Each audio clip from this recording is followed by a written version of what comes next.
अस्सलाम वालेकुम। I hope कि आप सब लोग ठीक होंगे। आज हमारा चैप्टर लेक्चर 6 है और this lecture is about energy head. ठीक है। इस लेक्चर में हमने एनर्जी हेड के बारे में पढ़ना है। मैं एक बात छोटी सी इस लेक्चर के स्टार्ट होने से पहले कर दूं कि चाहे कोई बंदा एनर्जी हेड बोले, चाहे सिंपल हेड बोले या टोटल हेड बोले, या टोटल हेड के अलावा एक और लफ्ज भी है, total head, energy head, simple head हो गया, या फिर इसको जो है वो अमूमन अगर ये भी बोलते हैं ना, टोटल एनर्जी हेड। बात सबका मतलब जो है वो एक ही। ठीक है। आपने इसमें कंफ्यूज नहीं होना है। सबका मतलब जो है वो एक ही है।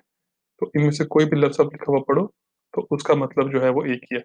हमने फ्लूइड मैकेनिक्स की बुक में हम लोगों ने एक इक्वेशन पढ़ी थी कि जी जो हेड होता है ना वाटर का, टोटल हेड जो होता है, टोटल हेड जो होता है वो बेसिकली इक्वल होता है किस चीज के, एलिवेशन हेड के।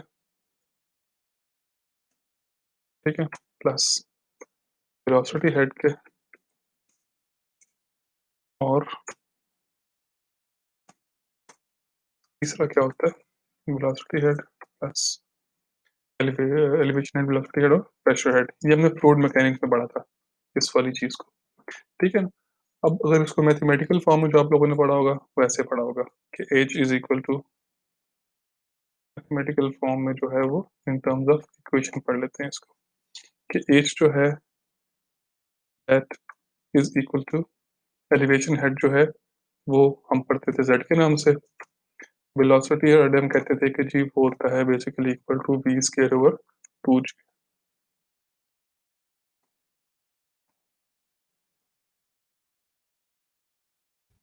ठीक है। ये पढ़ते थे हम लोग। और तीसरा जो हमारा हेड था वो था प्रेशर हेड। ठीक है। उसको हम पढ़ते थे कि जी वो तो होता है P over gamma, P over gamma. ये हमने पढ़ी हुई है इक्वेशन मैथमेटिकल फॉर्म में। ठीक है ना। ये तीनों के तीनों टोटल हेड को एच से रिप्रेजेंट किया हुआ है, एलिवेशन हेड को जेड से किया हुआ है, वेलोसिटी हेड को वी स्क्वायर ओवर 2g से किया हुआ है, और प्रेशर हेड को जो है वो पी ओवर गैमा से। ठीक है। ये हमने किया था। अब हमने इसी कोर्स में, जो हमारे वाला कोर्स है जो हम इस टाइम पढ़ रहे हैं, ओपन चैनल फ्लो, हमने इसमें कहा था कि जी अगर आपने यही इक्वेशन इसके लिए लिखनी है तो एलिवेशन हेड और वेलोसिटी हेड तो दोनों आते होते हैं, लेकिन जो आपका होता है ना प्रेशर हेड, उसकी जगह ओपन चैनल फ्लो के अंदर क्या आती होती है, डेप्थ आती होती है। तो ये ऊपर वाली इक्वेशन आपने फ्लूइड मैकेनिक्स में पढ़ी थी फॉर पाइप फ्लो। ठीक है। तो नीचे वाली इक्वेशन है, ये आप पढ़ रहे हो इसके लिए फॉर ओपन चैनल फ्लो। ठीक है। ये हमने पढ़ा था।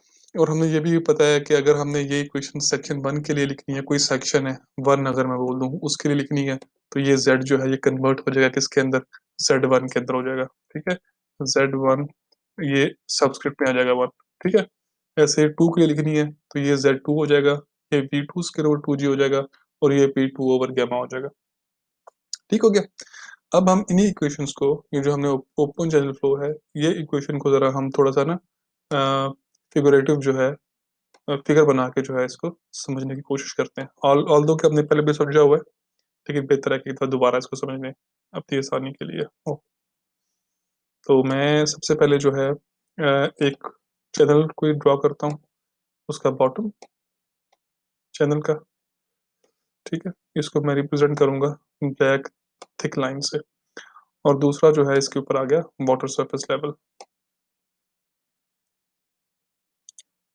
ठीक है। इसको मैं रिप्रेजेंट करूंगा ब्लू थिक लाइन से। अच्छा। अब अगर हमने ये इक्वेशन जो है बनानी है, हमें पता है इस बात का कि ये इक्वेशन, इसमें हर क्वांटिटी जो है वो डेटम से आप फाइंड करते हैं, तो इसमें हमें डेटम को इंसर्ट करना पड़ेगा। तो मैं साथ में इसके अंदर जो है वो डेटम को भी जो है बना देता हूँ।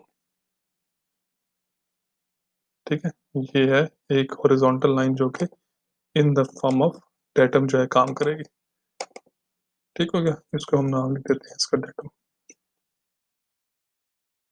क्लियर होगी बात यहाँ तक? सिंपल थी। अच्छा, अब हम जो है इसमें सपोज करते हैं कि हमने ये इक्वेशन जो है, एक सेक्शन है, यहाँ पे मैं बना देता हूँ एक सेक्शन। ये कोई सेक्शन है और हमने इसके ये सेक्शन का नाम दे रहा हूँ मैं ए का बिलफर्स। ठीक है? ये सेक्शन है जिसका नाम है ए। मैंने इसके लिए बनानी है इक्वेशन ये वाली। ठीक है? सेक्शन जब भी बनता होता है आपको पता है कि सेक्शन का मतलब है कि एक ऐसी लाइन ड्रॉ करनी है आपने जो कि चैनल की बॉटम के परपेंडिकुलर हो। वो क्या होता है? उसको हम बोलते हैं कि चैनल का एक सेक्शन है वो। ठीक है? एक ऐसी लाइन जो कि चैनल के बॉटम के परपेंडिकुलर हो, ठीक है? उस और वो पूरे चैनल के थ्रू गुजर के जो है ऊपर तक जाए, उसे हम क्या बोलते हैं? ये चैनल का एक क्रॉस सेक्शन है। ठीक है? या सेक्शन भी सिंपल हम बोल लेते हैं इसको। अब हमने इस सेक्शन के लिए जो है, हमने टोटल हेड की जो इक्वेशन है, इसको बनाना है। चेक करते हैं कि यार ये कैसे बनेगी। अच्छा, सबसे पहले इसमें जो हेड आएगा, वो कौन सा हेड है? वो ऑब्वियसली हम उस हेड को पढ़ेंगे, वो है एलिवेशन हेड। ज़रा उसको ड्रॉ करते हैं पहले। तो क्या बनेगा वो? यहाँ से लेके यहाँ तक का डिस्टेंस है। ठीक है? तो इसका हम नाम क्या रखेंगे बोला? कि इसका नाम आएगा जेड ए। इसका रखते हैं जेड सब ए। ठीक है? ये आ गया सेक्शन जेड ए। अच्छा, अब इसके ऊपर जो है वो कौन सा आएगा क्रॉस सेक्शन? वो आएगा डेप्थ का क्रॉस सेक्शन। वो क्या होगी डेप्थ की? डेप्थ अगर यहाँ से लेके और वाटर सरफेस लेवल की टॉप तक। ये क्या आ गया? ये है जी y ऑफ ए, यानी कि डेप्थ एट सेक्शन। लेकिन इसमें एक मसला है। मसला क्या है? मसला ये है कि जो डेप्थ होती है ना, वो तो एक ऐसी चीज है जो कि एक ऐसी लाइन है, एक ऐसा डिस्टेंस है जो कि परपेंडिकुलर होता है बिटवीन चैनल बॉटम और वाटर सरफेस लेवल के। यानी कि डेप्थ के बारे में जो हमने डेफिनेशन पढ़ी थी ना लास्ट टाइम, वो हमने पढ़ी थी कि it's a perpendicular distance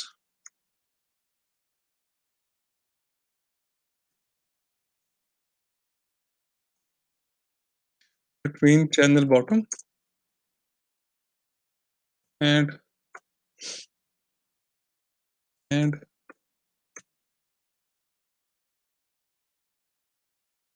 water surface level. ये तो ये परपेंडिकुलर डिस्टेंस होता है चैनल बॉटम में और वाटर सरफेस लेवल में। तो क्या ये परपेंडिकुलर डिस्टेंस है बिटवीन चैनल बॉटम और वाटर सरफेस लेवल? नहीं जी, ये तो नहीं है परपेंडिकुलर डिस्टेंस। परपेंडिकुलर डिस्टेंस कौन सा होता है?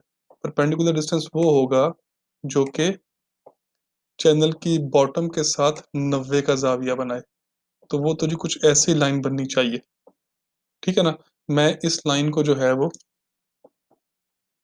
शो करवाता हूँ once again solid black line से। और ये जो वाला जो हमने इस टाइम रखा हुआ है अपने पास, मैं इसको शो करवा लेता हूँ सॉलिड रेड लाइन से। ठीक है? हमने जो अभी फाइंड किया है डिस्टेंस, वो कौन से वाला है? वो है ये वाला। हमें चाहिए कौन सा? डेप्थ असल में क्या होती है? वो ये वाली होती है। ठीक है ना?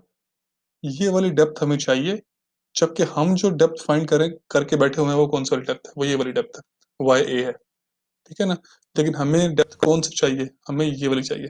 देखो, जब आप कभी नहर पे जाओगे ना और मैं आपसे बोलूंगा अगर बिल फर्ज की आप डेप्थ फाइंड करो नहर की, तो आप हमेशा जहाँ पे खड़े हुए होगे जिस पॉइंट के ऊपर, आप हमेशा नहर के अंदर एक छड़ी रखोगे या एक रॉड, मेजरिंग रॉड रखोगे और उसकी डेप्थ को फाइंड कर लोगे। आप इस चीज को हरगिज कंसिडर नहीं करोगे कि चैनल की जो बॉटम होती है ना वो थोड़ी स्लोप में होती है, तो आप उस छड़ी को स्लोप में कर दो। आप ऐसा कभी नहीं करोगे। आप हमेशा जब चैनल पे जाओगे, नहर पे जाओगे, आप हमेशा एक छड़ी जो है इरेक्टेड रख के, उसके अंदर रख के और डेप्थ फाइंड करोगे। मैं क्या बात कर रहा हूँ? मैं इसको भी ड्रॉ कर देता हूँ जरा यहाँ पे, जरा आसानी के लिए। सपोज करो कि जी ये है चैनल का बॉटम, ठीक है? वही मैं इसको शो करवाता हूँ थिक ब्लैक लाइन से, और ये है जी उसका top of the water surface level, ठीक है ना? इसको मैं शो करवा देता हूँ, ये फ्लो लाइन से। अब ये है हम बिल्फर्स, इसके इस मैप से बोलता हूँ कि इधर जाना, जाके इसकी डेप्थ को फाइंड करना। अब क्या करोगे? आप जाओगे, इसके अंदर आपने जो है रॉड को बिल्कुल लेट खड़ा कर देना है आपने, ठीक है? और आपने बोलना है कि सर इसकी जो डेप्थ आ रही है ना, वो आपने यहाँ से पढ़ लेनी है कि इतनी इसकी डेप्थ आ रही है, ठीक है? हमेशा आप ऐसे ही करोगे। लेकिन जो बॉटम होता है ना चैनल का, वो थोड़ा टिल्टेड सा होता है, ठीक है? तो आप उस टिल्ट को जो है इनकाउंटर नहीं कर सकते, चाहे आप जितने मर्जी एक्सपर्ट हो ना। अगर मैं आपको बोलूंगा ना कि यार चैनल का बॉटम थोड़ा टिल्टेड होता है, उसको जो है आपने थोड़ा थोड़ा सा देख के करना है आपने। आप चाहे जितना मर्जी करोगे, आप गलत ही निकालोगे, ठीक है? आप उसको ठीक नहीं निकाल सकते, आप हमेशा उसको गलत निकालोगे। तो हम हमेशा में करते क्या हैं, जब चैनल पे जाते हैं ना, हम हमेशा आपसे बोलते हैं कि यार आप एक काम करो कि नहर की डेप्थ फाइंड करो, और ऐसे करना कि जो आपका मेजरिंग रॉड है ना या स्टॉफ रॉड है, वो हमेशा इरेक्ट फॉर्म में हो, ठीक है? बिल्कुल सीधा करके आपने उसकी डेप्थ निकालनी है, ठीक है? आप ये चीज़ जो है हम आम तौर पे इग्नोर करते होते हैं कि चैनल का बॉटम जो है स्लोप में है, हम आम तौर पे ये फैक्ट जो है ये इग्नोर करते हैं, ठीक है? लेकिन जब इक्वेशन की बात हो, तो आप ये फैक्ट इग्नोर नहीं कर सकते, सही है ना? ये बात आप इग्नोर नहीं कर सकते जब मैथमेटिकल इक्वेशन की बात हो। आपने फाइंड तो ये वाला किया हुआ है, जो आप करके आए हो, लेकिन आपको एक्चुअल फाइंड जो है, वो ये वाला करना था, जो कि आप नहीं कर सके, ठीक है? हमें तो अब ये लेंथ चाहिए इक्वेशन के लिए। हम अमूमन, मैं फिर दोबारा बात करूँगा, थोड़ी थोड़ी कन्फ्यूज़िंग बातें हो रही हैं, लेकिन मैं 2 बातें कर देता हूँ मोटी-मोटी जो मैंने अभी की हैं, ताकि आपके ज़हन में रहे। एक ये कि जब भी आप कभी नहर पे जाओगे ना, आप हमेशा जो है अपना मेजरिंग रॉड या जो स्टॉफ रॉड है जिससे चैनल की डेप्थ फाइंड करते हैं, आप हमेशा उसे इरेक्ट फॉर्म में रख के और डेप्थ फाइंड करोगे, ठीक है? आप जो चैनल के बॉटम का स्लोप है, उसे इग्नोर करते हो while finding the depth of the water, ठीक हो गया? अच्छा, और हम भी आपको यही एनकरेज करते हैं कि आप ऐसे ही फाइंड किया करो। उसकी एक रीज़न है कि हम क्यों जो है प्रैक्टिकल लाइफ में चैनल की बॉटम का स्लोप जो है while measuring the depth of water, हम उसे इग्नोर करते हैं, ठीक है? हम अमूमन जो है, अमूमन क्या हर दफ़ा हम चैनल के बॉटम का जो स्लोप है, डेप्थ को फाइंड करते वक़्त हम उसे इग्नोर करेंगे। ये बात आपने याद रखनी है कि हमने उसे इग्नोर करना है। क्यों इग्नोर करना है? मैं आपको अभी समझाता हूँ बाद में, ठीक है?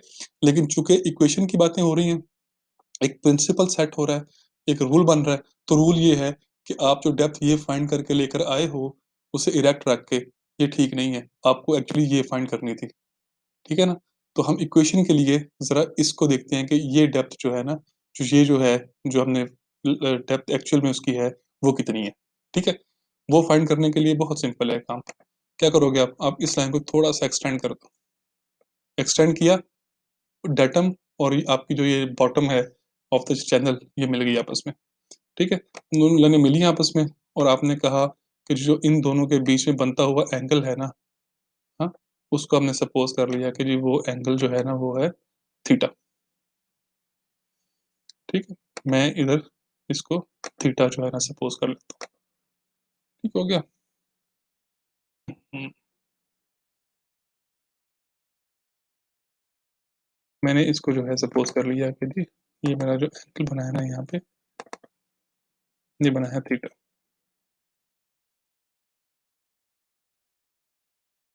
ठीक हो गया? नहीं, पहले ही ठीक था। ये थीटा बन गया मेरा एंगल, ठीक हो गया जी, एंगल इक्वल थीटा। समझ तो मुझे लगा, उम्मीद है कि आ रही होगी कि एंगल ये जो है कितना बन गया? ये थीटा बन गया, ओके। अब अगर ये एंगल थीटा है, तो मैं आप में से जो जीनियस बच्चे हैं जिनको अपना एफएससी का और मैट्रिक का मैथ याद है, मैं अगर उनसे पूछूं कि एंगल ये वाला कितना बनता है, इन दोनों लाइनों के बीच का एंगल, ठीक है? तो जरा बताना मुझे कि अगर ये थीटा है, तो इन दोनों के बीच का एंगल कितना बनता है? यहाँ पे आप 2 मिनट के लिए वीडियो अपनी पॉज करो, और जरा समझने की कोशिश करो कि इन दोनों के बीच का एंगल कितना बनता है, ठीक है? और क्यों बनता है, ये भी सोचना है आपने। अगर ये थीटा है ना, मैं इसका आंसर दे रहा हूँ, लेकिन आपने इसका जो आंसर है वो खुद जो है वो देखना है 1 सेकंड के लिए कि भाई ऐसा क्यों है। ठीक है, मैं समझा भी देता हूँ और लिखता हूँ यहाँ पे एंगल, अगर ये एंगल थीटा है तो ये वाला एंगल भी थीटा ही बनेगा। ठीक है, ऐसा क्यों बनेगा मैं आपको अभी समझाता हूँ। ये एंगल भी थीटा बनेगा। ठीक है ना जी। ओके, ये क्यों बनता थीटा, देखो मैं इस लाइन को जो है थोड़ा एक्सटेंड कर रहा हूँ, इस वाली को। ये जो लाइन है, एक्सटेंड नहीं करता बल्कि ऐसे ही समझ लो इस बात को। देखो ये ऑरेंज लाइन है ना, ये इस ऑरेंज लाइन के क्या है, परपेंडिकुलर है। और जो ब्लैक लाइन है वो इस ब्लैक लाइन के क्या है, परपेंडिकुलर है। ठीक है, दो लाइंस जो एक दूसरे के परपेंडिकुलर हों, दो सेट ऑफ लाइंस जो एक दूसरे के परपेंडिकुलर हों, तो जो उनके बीच का एंगल होता है वो सेम होता है। मैं इस बात को मजीद थोड़ा क्लैरिफाई कर दूं यहाँ पे आपके आसानी के लिए। मैथ्स का ये रूल है, ये थ्योरम है मैथ्स का, आपने पढ़ा होगा शायद, शायद पढ़ा हो, शायद चॉइस में छोड़ दिया हो आपने। मैथ्स का एक थ्योरम ये कहता है कि अगर आपके पास दो सेट ऑफ लाइंस है ना, एक ये लाइन है और साथ में इसकी एक दूसरी लाइन है।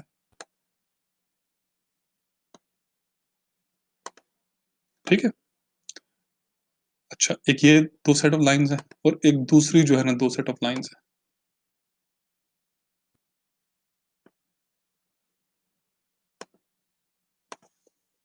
और एक इसके साथ में दूसरी सेट ऑफ लाइन आ गई।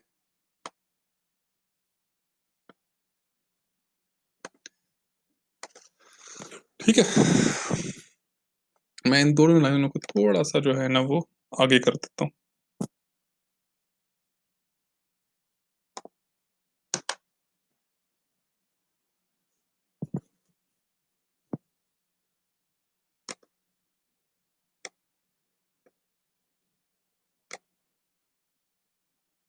ये करते हैं।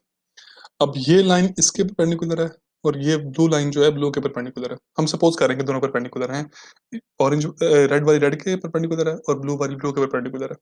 ठीक है, तो जो इन दोनों लाइंस के बीच का एंगल है ना, ये वाला एंगल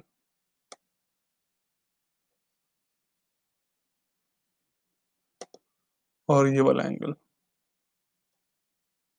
ये दोनों जो है ना ये क्या होंगे, ये दोनों सेम होंगे। ठीक है, देखो यहीं पे मैंने इसी लॉ को जो है इस्तेमाल किया। ये लाइन क्या है, इसके परपेंडिकुलर है और ये लाइन क्या है, इसके परपेंडिकुलर है। दोनों के बीच वाले एंगल क्या होंगे, सेम होंगे, तो वो थीटा आ गया। ठीक हो गया। अच्छा, अब ये अगर थीटा है तो मुझे बताओ कि क्या मैं लिख लूं या शो करवा दूं कि ये वाला एंगल जो ये 90 का है ना, ये वाली बात, ये एंगल 90 का है। ये क्यों 90 का है, क्योंकि जी देखें, हमें इस बात का पता है कि ये जो ब्लैक लाइन है ना ये ब्लैक के परपेंडिकुलर है। तो ये कौन सा लॉ बन गया, ऑल्टरनेट एंगल का। ठीक है, कि ये एंगल जो है वो इसका ऑल्टरनेट एंगल है। अगर ये 90 है तो ये भी क्या होगा, ये 90 का होगा। ठीक है, अब ये 90 का एंगल है और ये किसका एंगल है, ये थीटा है। ठीक है, मैं इस ट्राइंगल को जरा बाहर ड्रॉ करता हूँ ताकि कुछ मुच ना हो चीजें और मैं आपको बेहतर तरीके से जो है ना समझा पाऊँ। सपोज करो मैं इनको उन्हीं कलर से ड्रॉ कर दूंगा यहाँ पर भी। ये ऑरेंज लाइन आ गई और ये आ गई ब्लू लाइन। ठीक, और नीचे इन दोनों को मिला के आ गई ब्लैक लाइन।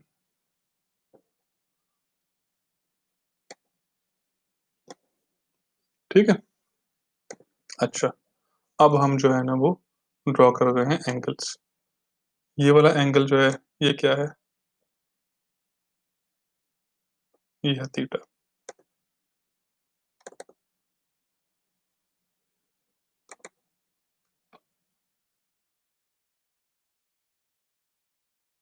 एंगल बस वैसे ही उसको मुझे मैं नोट करूँ करवाऊंगा ना, तो मेरा ख्याल है कि वो उसको जो है ना सारी ओरिएंटेशन जो है खराब कर देगा।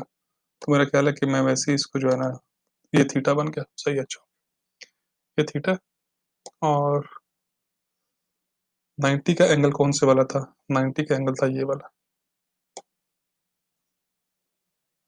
ठीक है, ये था 90 का एंगल। सही हो गया। अच्छा, अब जिसके ऊपर थीटा और 90 का एंगल बन रहा हो, ट्रायंगल की वो साइड कौन सी होती है? ट्रायंगल की वो साइड होती है बेस। ठीक है, जो थीटा के सामने वाली साइड होती है वो कौन सी होती है? वो जो होती है परपेंडिकुलर। ठीक है, और जो जो 90 के सामने वाली साइड है वो कौन सी होती है? वो होती है हाइपोटेनस। ये पता है आपको इस बात का? ठीक है ना? अच्छा, अब मुझे ये बताओ कि मैं इसके बारे में अगर ये लिखूं कि कि cos of theta is cos of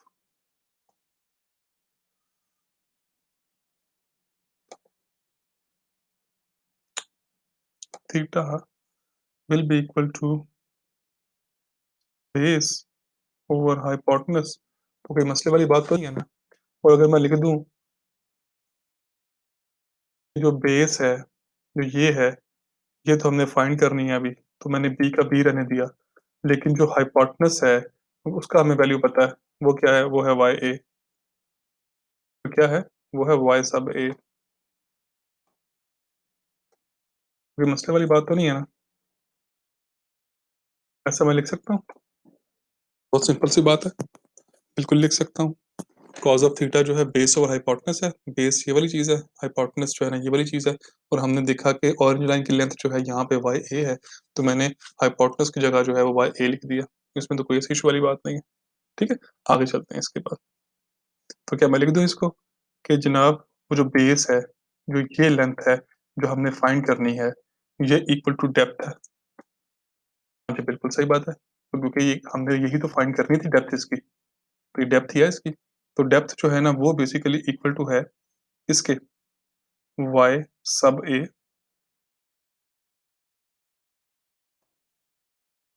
ठीक है, into into cos of theta into cos theta. इसमें कोई मस्ती वाली बात तो नहीं है ना? तो हमने जी इसकी जो है ना डेप्थ फाइंड कर ली। वो कितनी थी इसकी depth? Y cos of theta. ठीक हो गया। अब जी इसके ऊपर हमने दो लाइंस और इंसर्ट करनी है सबको। अब जिनको कॉन्सेप्ट याद नहीं है, अब जो मैं बात लिखने वाला हूँ, अगर आपको ये बात समझ नहीं आ रही, इसका मतलब है कि आपके पुराने लेक्चर्स तैयार नहीं है। खुदारा उनको जाओ और उनको पढ़ो, अगर इन केस आपको याद नहीं है तो। एक होती है हमारी हाइड्रोलिक ग्रेड लाइन, वो बिल्कुल इसके ऊपर आती होती है, इसके बिल्कुल ऊपर आती होती है हाइड्रोलिक ग्रेड लाइन। ठीक है ना?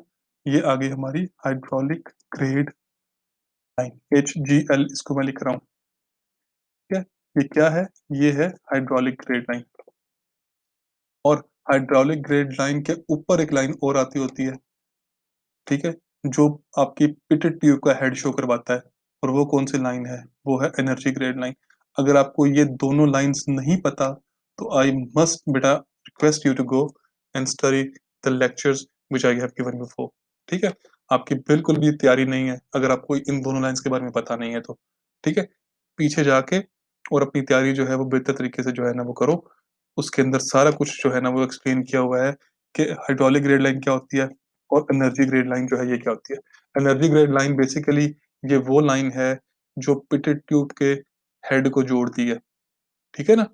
तो ये वो है। मैंने क्योंकि लास्ट टाइम इसको बहुत थॉरोली एक्सप्लेन किया हुआ है, तो मैं इसलिए शायद लेक्चर 1 के 2 में शायद ये वाला था, मैंने बहुत थॉरोली इसमें एक्सप्लेन किया हुआ है।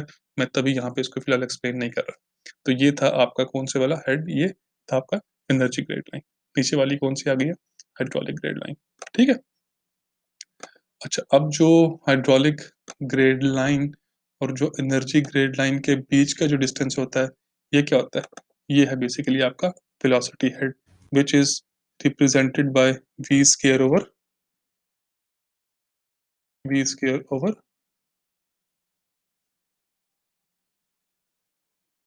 2g। ठीक है, ये v स्क्वायर ओवर 2g क्या है? ये बेसिकली है आपका वेलोसिटी हेड। ठीक हो गया। ये थी वो तीनों हेड। क्या? एलिवेशन हेड, उसका डेप्थ, और फिर क्या आ गया? फिर आ गया वेलोसिटी हेड। ठीक है, तो हम अगर इस इक्वेशन के अंदर ये तीनों पुट कर दें तो ये इक्वेशन क्या बन जाएगी? ये इक्वेशन बन जाएगी H इक्वल्स टू ZA, जो कि है elevation head,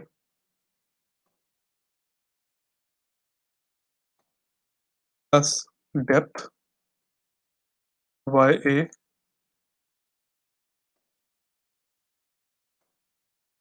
cos of theta,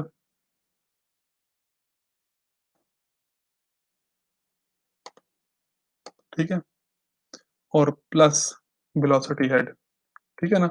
मैंने यहाँ पे VA नहीं लिखा जल्दी में, ठीक है, लेकिन है ये VA ही, VA स्क्वायर ओवर 2G, तो मैं यहाँ पे इसको लिख देता हूँ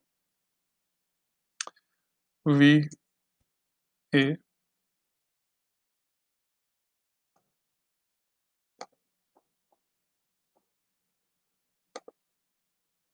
square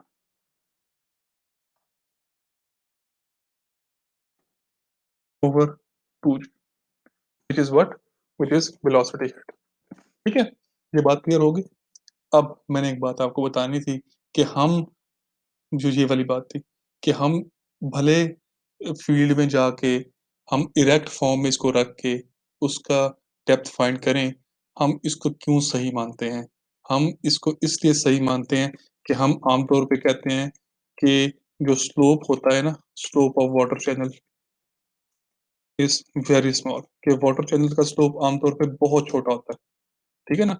slope of water channel is very small का मतलब क्या है कि ये लाइन जो है, ये जो स्लोपी है, ये इतना कम इसका स्लोप होता है कि हम ये कह सकते हैं कि ये जो लाइन है ना आपकी बॉटम के अंदर, ये ऑलमोस्ट हॉरिजॉन्टल के या डेटम के ये लाइन पैरेलल है। हम कह सकते हैं कि आपका ये थीटा जो है ये इक्वल टू जीरो है, ठीक है।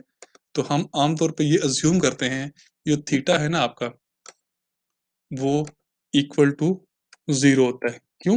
हम कहते हैं कि जी स्लोप जो है वाटर चैनल के बॉटम का, वो ऑल्दो कि हम इन फिगर में तो बड़ा बड़ा शो करवाते हैं कि इतनी लाइन टिल्ट होती है और इसके बगैर पानी मूव नहीं कर सकता, लेकिन हम एक्चुअल जो डिजाइनिंग है, हम आमतौर पे यही अज्यूम करते हैं कि ये इक्वल टू कितना है, ये इक्वल टू जीरो है स्लोप जो है उसका, ठीक है।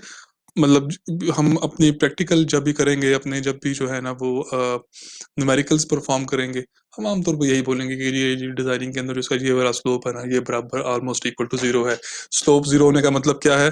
आपका जो थीटा है ना, ये इक्वल टू जीरो है। अगर थीटा इक्वल टू जीरो हो, तो जो ऊपर वाली इक्वेशन है ये क्या बन जाएगी? ये बन जाएगी, यही रहेगी। कॉज ऑफ जीरो कितना होता है? कॉज ऑफ जीरो जो है वो हमने पढ़ा हुआ है कि कॉज ऑफ जीरो जो है वो आमतौर पे इक्वल टू वन होता है। तो ये इक्वेशन जो है फाइनली जो बनेगी वो कुछ ऐसी बन जाएगी, ठीक है। एलिवेशन, डेप्थ और वेलोसिटी हेड, ये है टोटल हेड जो आप किसी भी चैनल के अंदर फाइंड करते हो, किसी भी क्रॉस सेक्शन के ऊपर। तो आपको क्या फाइंड करना है? सिंपल डेप्थ फाइंड करनी है। वो कैसे फाइंड करोगे आप? वो आप स्टॉप रॉड जो है अपने चैनल के अंदर इरेक्ट फॉर्म में रखोगे। वेलोसिटी हेड आपने फाइंड करना है और साथ में एलिवेशन फाइंड करनी है। वेलोसिटी वाला किससे फाइंड करते हो? करंट मीटर से। उसे कहाँ कहाँ रखते हो? 20% और 80% डेप्थ के ऊपर रखते हो, और उन दोनों पॉइंट्स के ऊपर आई हुई वेलोसिटीज का एवरेज निकालते हो, ठीक है। ये पुराने लेक्चर की बात है, अगर नहीं याद तो उसको जाके सुन लो एक दफा, वहां पे डिटेल में मैंने डिस्कस की हुई है। और अगर चैनल की जो लेंथ है वो 1 फीट से कम हो, तो फिर सिर्फ और सिर्फ रखते हैं हम लोग 60% डेप्थ के ऊपर, और वही एक वैल्यू जो है हम एवरेज के इक्वल लेते हैं, ठीक है। सो ये था हमारा बेसिकली जो है ना वो, एक चैनल की क्रॉस सेक्शन के ऊपर या सेक्शन के ऊपर जो है आपने अगर टोटल हेड फाइंड करना हो तो उसकी इक्वेशन ये है, ठीक है। अब नेक्स्ट में जो है ना हम थोड़ी सी बातें डिटेल में करेंगे, तो आपने मतलब ज्वाइन करना है नेक्स्ट सेक्शन में। So stay tuned.